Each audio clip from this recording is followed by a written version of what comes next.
Investor turned climate activist turned Democratic presidential candidate Tom Steyer sat down recently with the Los Angeles Times editorial board to discuss his candidacy, particularly his views on the economy, the political moment and climate change. Here is a transcript, lightly edited for clarity. Nick Goldberg, editor of the editorial pages. Okay, so let's get started. Welcome. This is an endorsement meeting, part of our decision-making process for figuring out who to endorse in advance of the California primary. We're on the record. If you'd like to start by giving a very short statement, that's up to you. Or we can jump right into questions. Tom Steyer, I'll give you an overview. It'll take about a minute. Goldberg, good. And then we'll go at you. Advertisement. Steyer, I'm running because I believe the primary thesis of the 2020 campaign is the corporate takeover of the government of the United States, that they purchased it. I've spent 10 years, we've been here talking about it for 10 years, about taking on unchecked, corporate power. I also started one of the largest grassroots organizations in the United States, Next Gen America. I am the only person, I believe, on either side of the aisle who will say that climate is my #1 priority.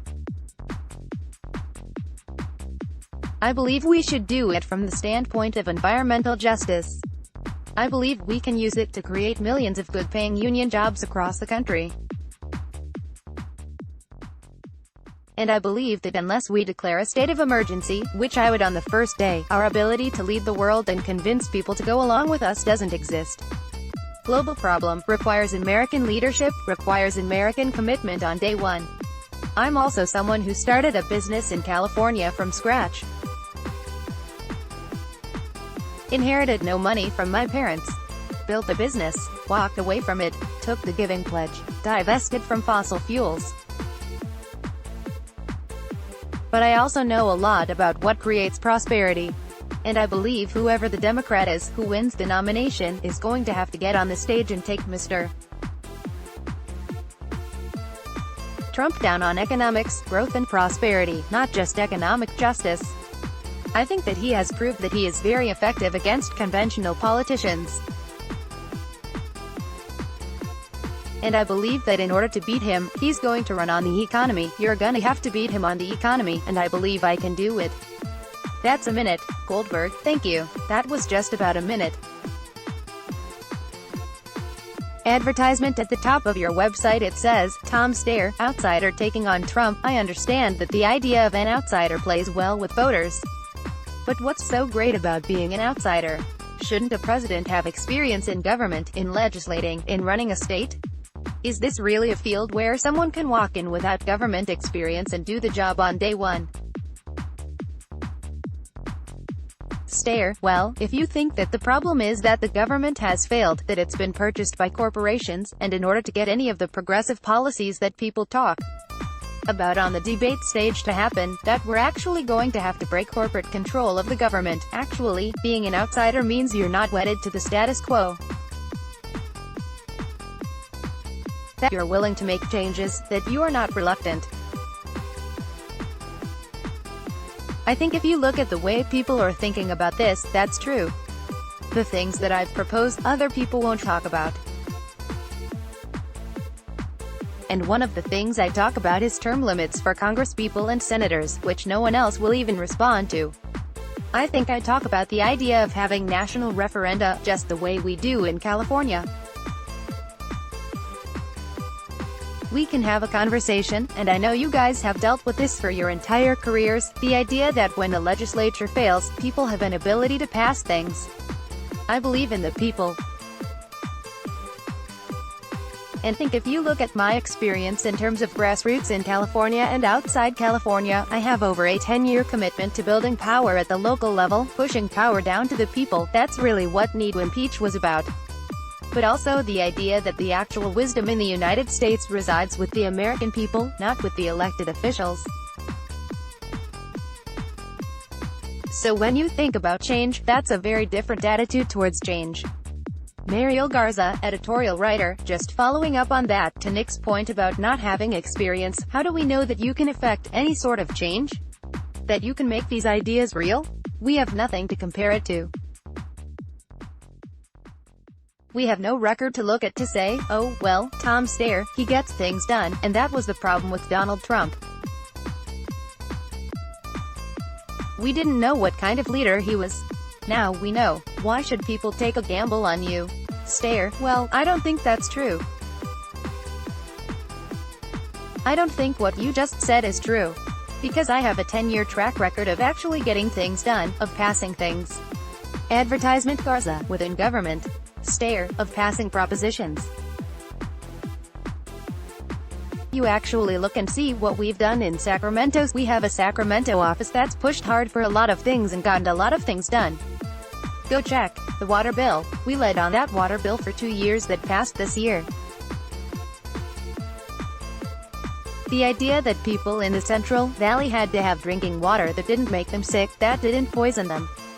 We worked on that for years. Cash bail. We worked on that for years. Overtime for farm workers. We worked on that for years. We worked on stuff in Sacramento under a guy named Arnie Sowell, who is Vice President of California Policy at Next Gen America. Go up and see how effective that office is. We've been doing this literally for years and I think have been very effective. So the fact of the matter is, I do have a track record in terms of propositions. I do have a track record in terms of the legislature. I've also, as an activist, prevented things from happening. So if you look and see why we didn't build a plant that had been pretty much approved by everybody, a natural gas plant in Oxnard, Calif, the so-called Puente plant, it was a bunch of activists and me pushing really hard against the government of California, the Democratic government of California, to prevent a ridiculous fossil fuel plant from being built in a very poor Latino community on the coast. Mike McGow, senior editorial writer, just asked a follow-up on the national referenda and term limits. Would these involve amending the Constitution, which is the one thing the president actually has no formal responsibility for? Steyer, yes, it would, Mike. But let me say this, I think that presidential elections, and particularly this presidential election, are really about framing what's important in the United States of America. So when you think about any number of elections, it's really about explaining and describing to the American people the current status quo and what we need to do. And in this case, the point that I'm trying to make is what we need to do is take back the government. If you think about what 2008 was about, it was about healthcare. Barack Obama spent, 2 years, basically, talking about the need for something like the Affordable Care Act. I mean, it wasn't that defined. There was a lot of discussion, and we really didn't know until the very end what the exact terms were going to be. But that was a question about what are we going to do about healthcare in the United States. Advertisement. If you think about what Ronald Reagan did, he really recast the idea of American government for the next 40 years. My opinion about 2020, we need to reframe the idea of American government because the Reagan Revolution, in my mind, is intellectually and morally bankrupt. Goldberg, are you saying that what you're proposing may not be achievable, but you're making a point? Steyer, no, au contraire. I'm saying that what we really need to do is to define the problem and get the American people to decide that is the problem and we need to solve it. Because under those circumstances, the things that seem, I think Mike's inherent point is constitutional amendments can't happen, because they haven't been happening. And I think the idea is, no, we need to get back to the idea that, actually, we can take back our government and make things happen. Including that.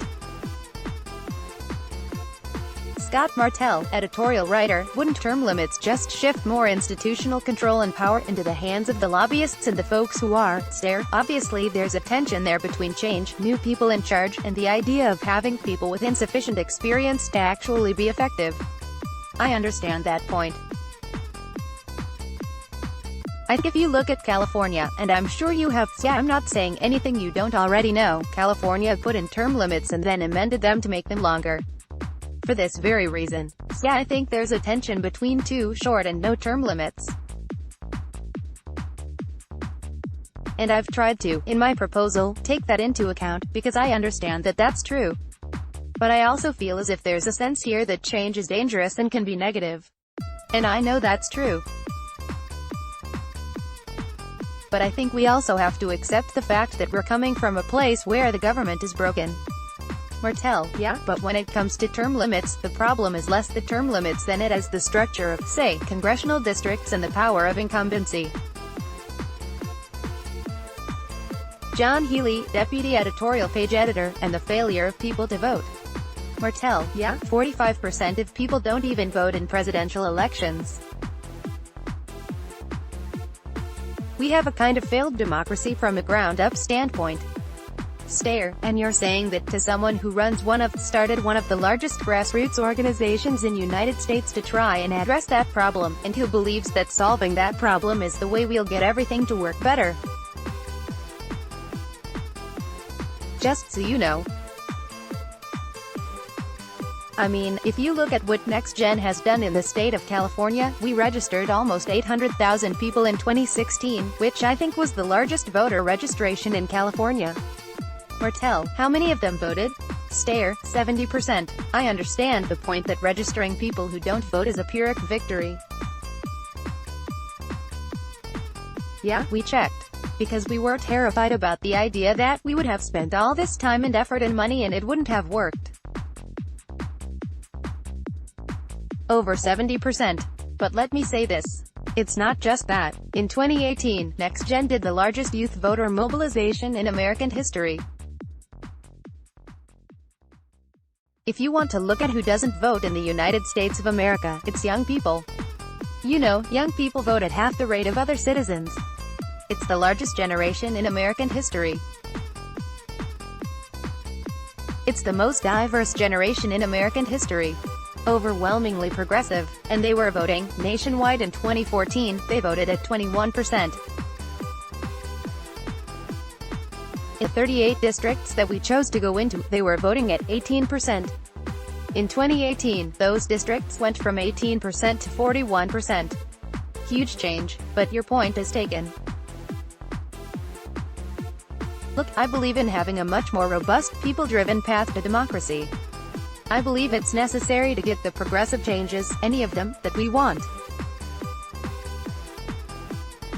And I believe it's critical because I think we're in a situation where this democracy isn't serving the people, the United States, period. And I've had people on an editorial board on the East Coast say to me, "Do you really believe that the oil companies will let you do something on climate change?" I was like, "Yes, I do, because I think it's our survival at stake." And they're like, "You're kidding yourself. There's no way they will ever let you do something on climate." It's like, okay, you're telling me we all have to die so that they can make money. Game on. Healy, can we talk a little bit more about the economy? As you noted, the president is going to run on the economy. To what degree does a president affect the economy? And second, how would you, as president, do things in a way that would affect the economy and end up with a better result than we have now? Steyer, yeah, I think the president does a lot to affect the economy. I think it's a question of, and I don't mean to be a snoot about this again, how you define the economy. So let's talk about this because I think I define this very differently from the way Mr. Trump defines it. Say if I were to define how Mr. Trump thinks about the economy, I'd say he probably looks at GDP growth, unemployment rates and the S. Those are not the things I care about, just to be clear. It's not that I don't care about them. It's just that doesn't tell the whole story. And if you focus on those three things, then you get the last 40 years, which is 90% of Americans not getting a raise, all the money going to the richest people, and really kind of a desperately unfair and unequal America. So let's talk about GDP. It's an average. I mean, it's a gross number with an assumption that it matters because of an assumption that prosperity is shared somehow, somewhat evenly, right? Because why else would we care? If one person got all the GDP gains, would we care if 320 million people didn't? Wouldn't be a successful country. And I know that that's the absurd description, but it's not that absurd. So when you think about GDP, if you're not thinking about how it gets dispersed and shared, you're not accurate. Let's talk about unemployment, okay? We have a really low unemployment rate. We do. And you guys live in Los Angeles, California. You know people can't live on the jobs they have. That's why people have 2 jobs. That's why people can't afford their rent. There is a question here about whether unemployment is a fair number by itself, given how little people get paid relatively to how much things cost. And the stock market. I'm sure you guys saw this. There was a Washington Post story probably 2 weeks ago, I'm going to guess, about the tax rate paid by the 400 largest American corporations. 11%. It's like, yeah, we have a booming S. If you run the country for corporations and cut their taxes in half, it turns out that their stocks go up. Okay, now that's something that overwhelmingly helps rich people, or upper-income people. Doesn't help half of America at all, but it's way disproportionate. So when I look at America, I look at also how the money gets dispersed. What kind of wages people are paid? What kind of mobility exists in the United States? What kind of productivity we're creating? What kind of capability we're creating in American citizens going forward? My idea of prosperity is Americans becoming more productive, more capable for the future, so that all the time we're building the ability of broad-based prosperity led by American people. A completely different way of thinking about prosperity. Healy, so what would you do? Steyer, well, okay. So let's talk about it. I think it's completely unfair not to mention the fact that we will have almost $1 trillion deficit this year with 3.5% unemployment. So when you think about Mr. Trump being a steward of the American economy, it's like, really? I mean, I do analogize it to his Atlantic City casinos, overpromise, overleverage, blow up. We're right in the middle of that. So what do I thinking about prosperity in the United States? Long-term investment and productivity of the American people. That means you think completely differently about education. You think completely differently about people's capability and supporting people in that capability, because that's actually how you have a prosperous country long-term. That it's something that you build over time by investing in the American people. It's not a cost. It's an investment that pays off in spades. And I think completely differently about how America will be prosperous. I think completely differently about wages. I think the way that we're thinking about prosperity is incredibly superficial, inaccurate and unsuccessful. And I think that's the story of the last 40 years. And if you look at the numbers, they support it. But if you go around the United States of America, you can see it in spades. You know, I've traveled around full-time for 7 years. Not just on this campaign, but doing grassroots work full-time for 7 years. And I can tell you, it doesn't look like prosperity. Goldberg, yeah, I think there are a lot of voters who are turned off by the idea of a billionaire candidate. One concern is that billionaires are out of touch with the problems of ordinary day-to-day working Americans. And I think there's also a sense that they're spending their own money to, in effect, buy the election. How do you respond to those two criticisms? Steyer, well, the first one is about being out of touch. Look, I spent 7 years traveling around full-time talking to people across the country. You know, whatever people think, whatever you guys think that I do, which is presumably play a lot of golf. I don't play golf. Spend a lot of time on vacation. I don't take vacation. Hang out and do expensive things. Other than running for president, I don't do a lot of expensive things. Laughter, Goldberg, that makes up for the others. Steyer, laughs, that does on the money side, I can tell you. More than. But my point is this, I'm not out of touch. If I hadn't spent the last 7 years doing this full-time, then maybe you could have made an argument that I wasn't hanging out with normal people. But actually, I've traveled this country. I'm a grassroots person. It's not like I write a check and sit in San Francisco. That means I go to the campuses. I go door to door. I sit and listen to people who are activists.